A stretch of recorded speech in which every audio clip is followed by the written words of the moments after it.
2013년 봄 장로들과 책임 형제님들을 위한 국제집회의 전체 제목은 몸을 위한 생명의 체험과 성장과 사역입니다. 메시지 7의 제목은 성숙에 이르도록 자람으로 교회의 궁극적인 완결인 새 예루살렘이 됨입니다. 로마 숫자 1번 하나님은 교회를 건축하실 때 새 예루살렘을 건축하고 계시는 것이다. 우리는 성숙에 이르도록 자람으로써 교회의 궁극적인 완결인 새 예루살렘이 되어야 한다.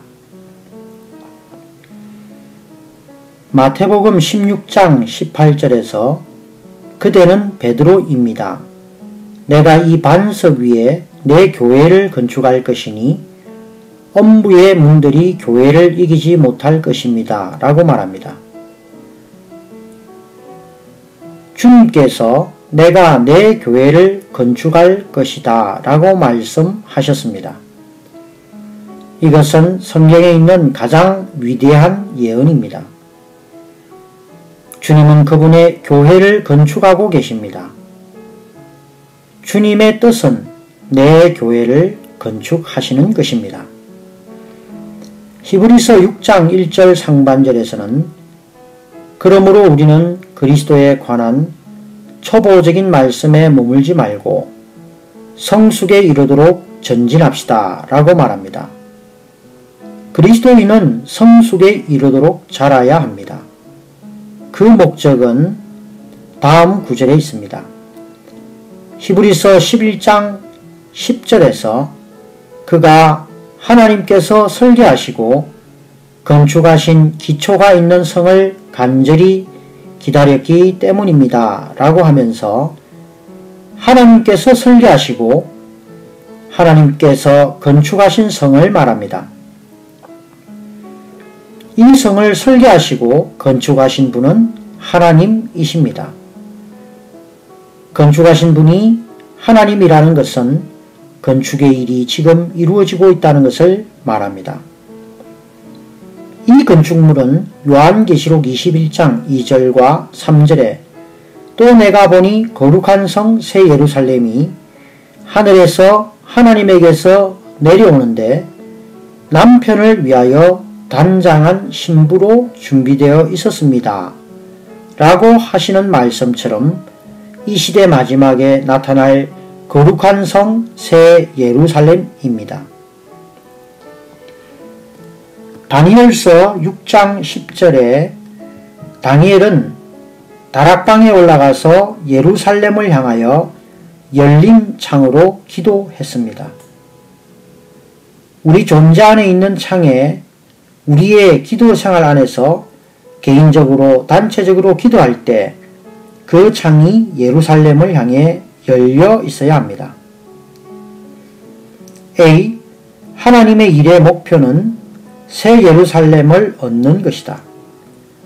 우리의 주님은 오늘날의 다윗으로서 우리를 하나님의 건축물을 위한 변화된 재료로 준비하고 계신다. 우리의 모든 환경에 있는 어려움들이 우리를 치는데 이것은 우리를 다루고 우리를 하나님의 건축물을 위한 살아있고 보배로운 돌들로 준비시키시기 위한 것이다. 열왕기상 6장 7절은 성전의 건축을 말합니다. 성전을 건축하는 동안에 그 돌을 그 뜨는 곳에서 채석장에서 가져와서 다듬어서 가져왔으므로 건축하는 동안 성전에서는 방랑이나 도끼나 철 연장 소리가 들리지 않았다고 말합니다. 우리는 지금 채석장에 있습니다. 주님은 우리의 환경 가운데 우리를 쳐서 자르고 다듬어서 하나님의 건축에 딱 맞게 만드십니다. 그래서 우리가 하나님의 성전, 곧 건축하는 곳에 왔을 때 우리는 망치 소리, 도끼 소리, 철 연장 소리를 들을 수 없습니다. 왜냐하면 모든 것이 이미 채석장에서 다 잘려지고 짜여졌고 다듬어졌기 때문입니다. 베드로전서 2장 4절로 5절은 사람들에게는 버림받으셨으나 하나님께는 선택받으신 살아있는 보배로운 돌이신 그분께 나아오십시오.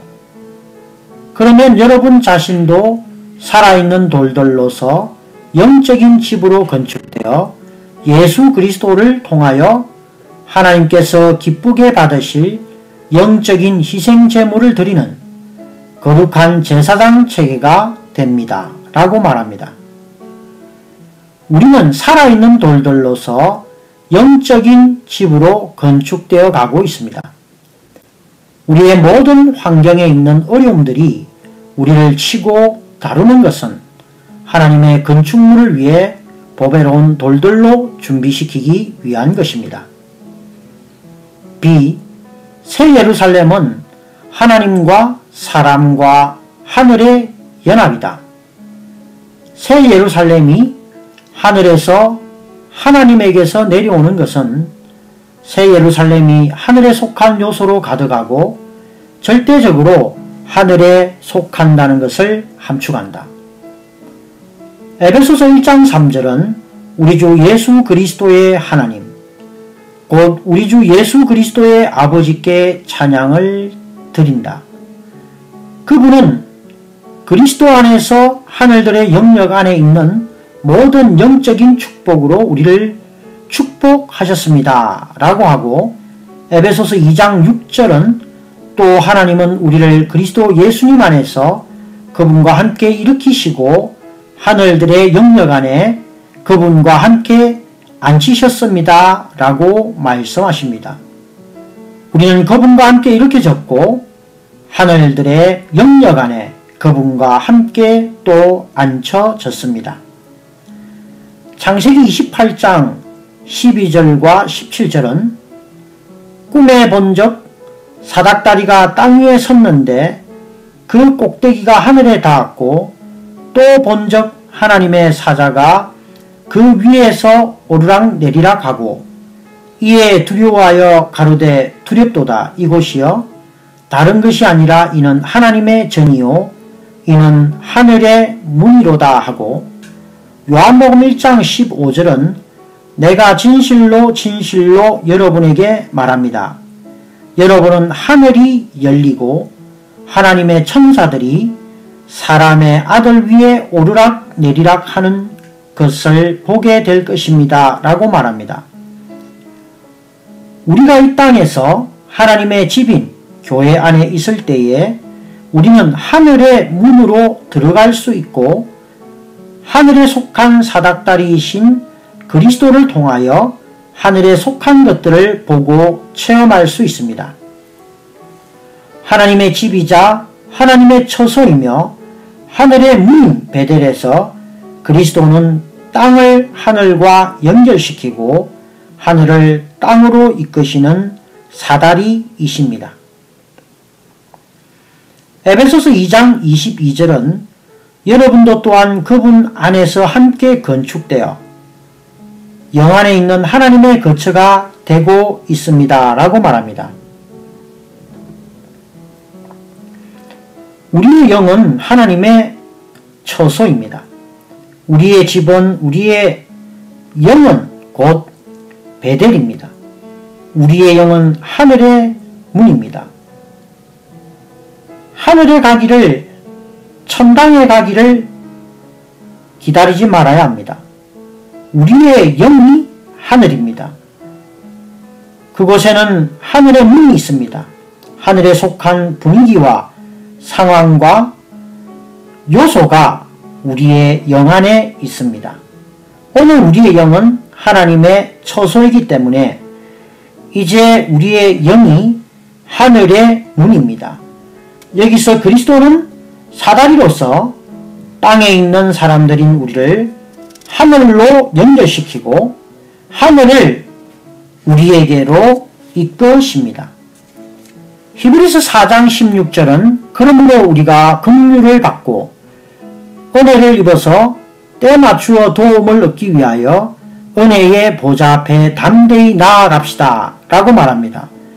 우리가 우리의 영으로 돌이킬 때마다 우리는 하늘의 문으로 들어가 하늘에 속한 사다리이신 그리스도를 통해 은혜의 보좌를 만집니다. C. 신약의 전체 계시에 따르면 그리스도인의 일의 유일한 목표와 궁극적인 결과는 교회의 궁극적인 완결이자 하나님의 영원한 경륜의 궁극적인 목표인 새 예루살렘이어야 한다. 고린도전서 3장 12절에서 누구든지 이 기초 위에 금이나 은이나 보석이나 나무나 풀이나 짚으로 건축하면 이라고 말합니다. 이것은 그리스도인 일꾼들이 금과 은과 보석으로 건축할 수도 있고 나무와 풀과 짚으로도 건축할 수 있음을 말합니다. 또한 고린도전서 3장 15절부터 17절까지는 그 일이 불타버린 사람은 손실을 입게 될 것입니다. 그러나 그 사람 자신은 구원을 받지만 불을 통과하여 받는 것과 같을 것입니다. 여러분이 하나님의 성전인 것과 하나님의 영께서 여러분 안에 거하시는 것을 알지 못합니까? 누구든지 하나님의 성전을 훼손하면 하나님께서 그 사람을 훼손하실 것입니다. 왜냐하면 하나님의 성전은 거룩하며 여러분은 바로 그 성전이기 때문입니다. 라고 말하면서 그리스도인 일꾼들의 일이 불을 통과하게 되고 그 일이 불타버린 사람은 손실을 입게 될 것을 말합니다. 교회의 하락은 거의 모든 그리스도인 일꾼들이 빗나가서 새 예루살렘 이외에 다른 많은 것들을 그들의 목표로 취했다는 사실에 주로 기인합니다. 따라서 교회의 하락 아래서 주님의 부름에 응답하는 이기는 이들이 되기 위해서 우리는 다만 부정적인 것들을 이겨야 할 뿐 아니라 영원한 목표인 새 예루살렘을 대치하는 긍정적인 것들을 더욱더 이겨야 합니다.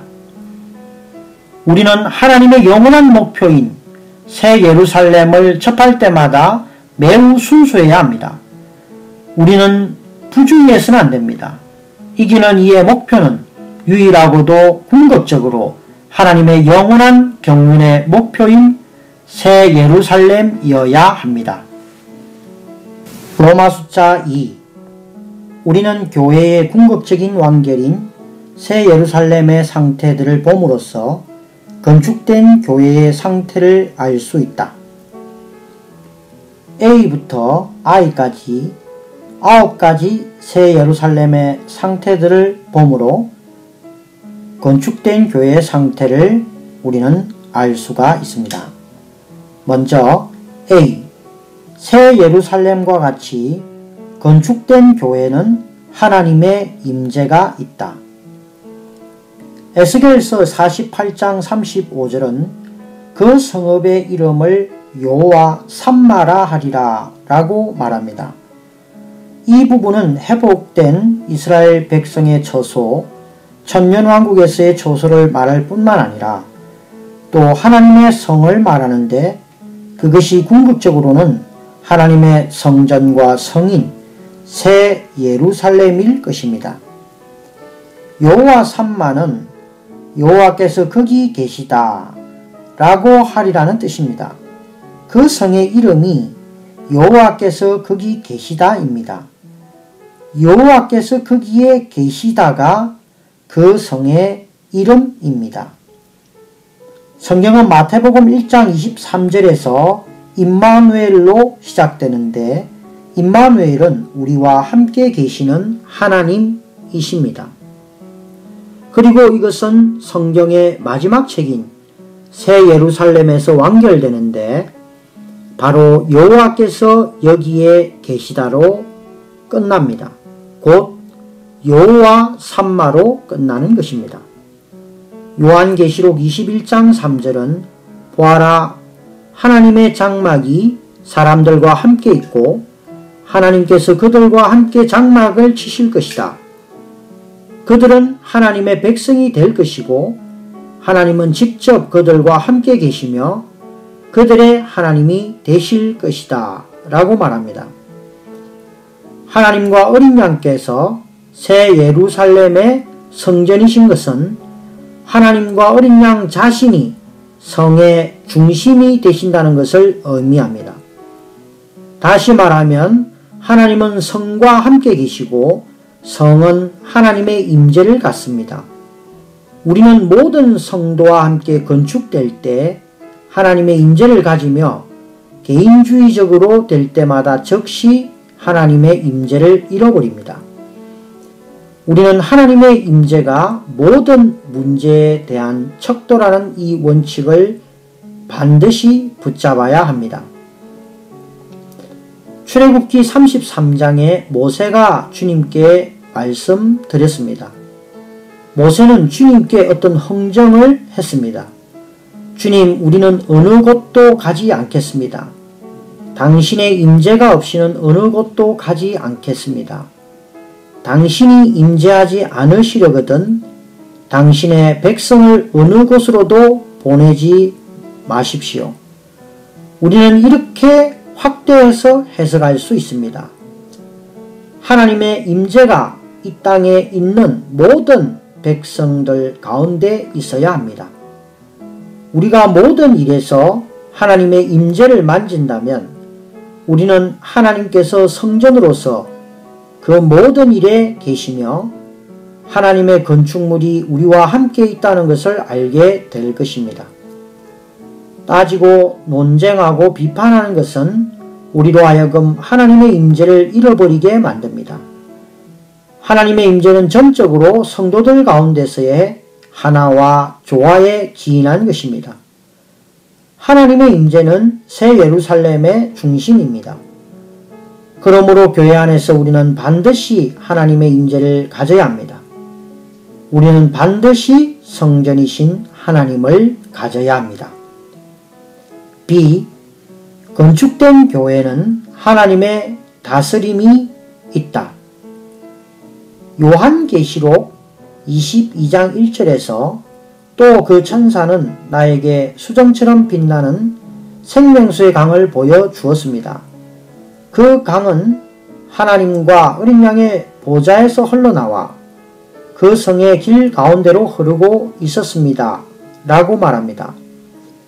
이 구절에서 우리가 알 수 있는 것은 교회가 건축되었다면 하나님과 어린 양의 보좌, 곧 하나님의 다스림이 있을 것이고 어떤 교회 안에 성도들이 건축되었는지 그렇지 않은지를 알기 원한다면 우리는 그들 가운데 하나님의 보좌, 곧 하나님의 통치가 있는지를 보아야 합니다. C. 건축된 교회는 생명의 흐름과 공급이 있다. 요한계시록 22장 1절에서 또 천사는 나에게 수정처럼 빛나는 생명수의 강을 보여주었습니다. 그 강은 하나님과 어린 양의 보좌에서 흘러나와 그 성의 길 가운데로 흐르고 있었습니다. 강의 이쪽과 저쪽에 생명나무가 있어서 12번 열매를 맺는데 달마다 열매를 맺었습니다. 그 나무의 잎들은 민족들을 치료하기 위해 있었습니다. 라고 말합니다. 새 예루살렘 안에는 보좌로부터 나오는 생명수의 강이 있으며 강의 이쪽 저쪽에 생명나무가 있어서 12번 열매를 맺는데 달마다 열매를 맺습니다. 마찬가지로 건축된 교회 안에도 사람들의 목마름을 해결하고 사람들을 적시어주는 생명수가 있으며 배고픈 사람들을 만족시켜 줄 수 있는 생명나무의 열매들이 있습니다. 찬송가 509장은 낙원의 특성은 하나의 강과 한 나무라고 합니다. 우리가 교회 생활 안에 있을 때의 특징은 흐르는 강과 나무가 있습니다. 이 흐르는 강과 나무가 교회의 특징이어야 합니다. D. 건축된 교회는 빛이 있다. 요한계시록 21장 23절은 그 성에는 그 성을 비춰줄 해와 달이 필요가 없습니다. 왜냐하면 하나님의 영광이 그 성을 밝게 하며 그 성의 등이 어린 양이기 때문입니다. 라고 말합니다. 새 예루살렘 안에서는 영광의 하나님께서 빛이시고 어린 양은 등이십니다. 요한복음 8장 12절은 나는 세상의 빛이니 나를 따르는 사람은 결코 어둠 속에 다니지 않고 생명의 빛을 얻을 것입니다. 라고 말합니다. 건축된 교회 안에서 성도들을 통해 표현되시는 그리스도 안에 계신 하나님은 빛이십니다. 우리는 건축된 교회의 집회에 갈 때 빛 비춤을 느낄 것입니다. 2. 건축된 교회는 하나님과 사람의 연합이 있으며 죽음과 부활을 통과했다. 새 예루살렘의 사면에 각각 세 문이 있는 것은 3과 4를 곱하여 10이라는 수가 되는 것을 보여주며 이것은 또한 삼일 하나님과 피조물인 사람이 연합하는 것을 암시합니다. 거룩한 성의 12문이 12진주라는 것은 죽음을 이기고 생명을 분비하시는 부활하신 그리스도를 통해 거듭나는 것이 그 성 안으로 들어가는 입구라는 것을 상징합니다. 문을 통해 성 안으로 들어가는 사람들은 누구든지 3 곱하기 4의 산물, 곧 하나님과 사람의 연합의 결과이어야 하며 또한 죽음과 부활을 통해 그리스도 안에 있는 새 창조물이어야 합니다. 이것은 우리가 타고난 것이나 땅에 속한 것은 무엇이든 교회 안으로 가져올 수 없다는 것을 보여줍니다. 진주문은 사람의 타고난 모든 것을 들어오지 못하게 합니다. 우리가 타고난 것, 사람의 노력에서 나온 것, 기발한 것, 사람의 계획과 방법에서 비롯된 것, 혹은 십자가를 통과하지 않은 것을 가져올 때마다 우리는 끝나지 않은 것이며 하나님은 우리에게 빠져나갈 길을 마련해 주실 수가 없습니다. 교회를 건축하는 데 있어서 모든 것은 반드시 십자가를 통과해야 하고 그리스도 안에 있어야 하며 하나님과 사람의 연합이어야 합니다. 이것이 새 예루살렘 안으로 들어가는 입구, 곧 교회 안으로 들어가는 입구입니다. 이러한 입구의 본성에 일치하는 것만이 하나님의 건축물 안으로 이끌릴 수 있습니다. 오직 이상만이 우리를 구출할 수 있습니다. 우리는 우리의 타고난 생각과 안목과 계획과 능력과 힘을 모두 십자가로 가져가서 처리받는 것을 배워야 합니다. 이 모든 것은 파쇄되고 죽음과 부활을 통과하여 진주가 된 후에 하나님의 건축물 안으로 이끌릴 수 있습니다. F. 건축된 교회는 하나님의 신성한 본성으로 충만하다. 요한계시록 21장 21절 하반절은 그리고 성의 길은 투명한 유리와 같은 순금이었습니다. 그리고 계시록 22장 1절은 또 그 천사는 나에게 수정처럼 빛나는 생명수의 강을 보여주었습니다. 그 강은 하나님과 어린 양의 보좌에서 흘러나와 그 성의 길 가운데로 흐르고 있었습니다. 라고 말합니다. 새 예루살렘에는 오직 하나의 길이 있으며 이 길은 하나님의 신성한 본성을 상징하는 순금입니다. 생명수의 강이 길 가운데로 흐르는 것은 신성한 생명이 하나님의 구속된 백성의 일상생활을 위한 유일한 길인 신성한 본성 안에서 흐른다는 것을 상징합니다. 요한복음 14장 6절에서는 내가 곧 길이요 실제요 생명이니 나를 통하지 않고는 아무도 아버지께로 가지 못합니다. 라고 말합니다. 주님은 길이시며 주님을 통하지 않고는 아버지 하나님께로 갈 수가 없습니다. 우리가 완전히 우리 자신을 부인하고 하나님의 본성 안에 살 때마다 우리의 봉사는 교회의 건축을 산출할 뿐 아니라 또한 사람들이 우리 가운데 올 때 그들을 하나님의 길로 인도할 것입니다. 지. 건축된 교회는 하나님의 표현을 가진다. 요한계시록 21장은 18절에서 19절은 성벽이 벼곡이고 첫째 기초석이 벼곡이며 성의 빛이 또한 벼곡 같다고 말합니다. 더욱이 보좌에 앉으신 분은 벼곡의 모양을 가지고 계십니다. 요한계시록 4장 3절은 앉아 계신 분의 모양은 벼곡과 홍보석과 같았으며 그 보좌 주위에 있는 무지개의 모양은 녹보석과 같았습니다. 라고 말합니다. 따라서 성의 모양은 하나님의 모양입니다.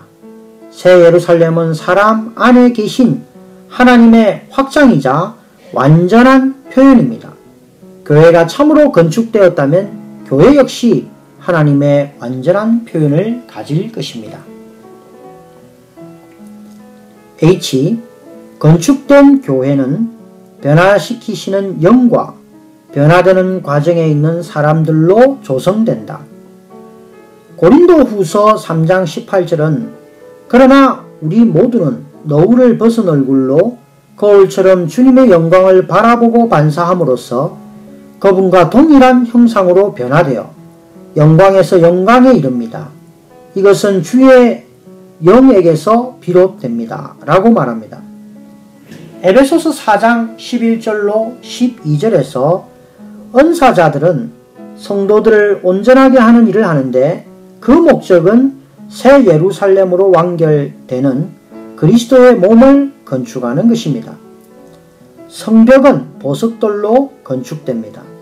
보석들은 창조된 것이 아니라 창조된 것들이 많은 압력을 통과하며 오랜 시간 동안 조성되는 과정을 거친 후에 변화됨으로 산출된 것입니다. 보석돌로 변화되기 위해서는 압력과 태움과 조성이 필요합니다. 교회 생활 안에서 그리스도의 연인의 변화는 과정을 거치신 삼위 하나님의 완결이신 변화시키시는 영에 의해 그 연인의 동반자들 곧 성도들을 온전하게 하는 일을 하는 그리스도의 몸에 은사 있는 지체들의 협력으로 수행됩니다. 아가서 1장 10절로 11절은 내 두 뺨은 따온 머리털로 내 목은 구슬꿰미로 아름답구나.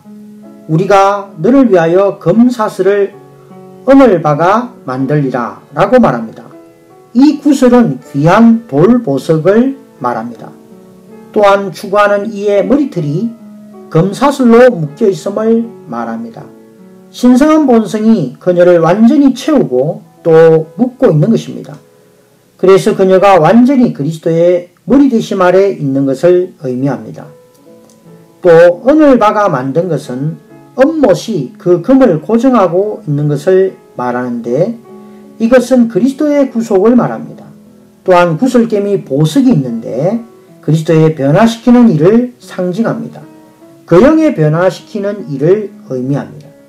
우리의 머리가 전에는 이렇게 위로 솟아올라서 하나님의 목적을 이전에는 공격했으나 우리의 머리가 이제는 몇 개 내려와서 신성한 본성으로 묶였습니다.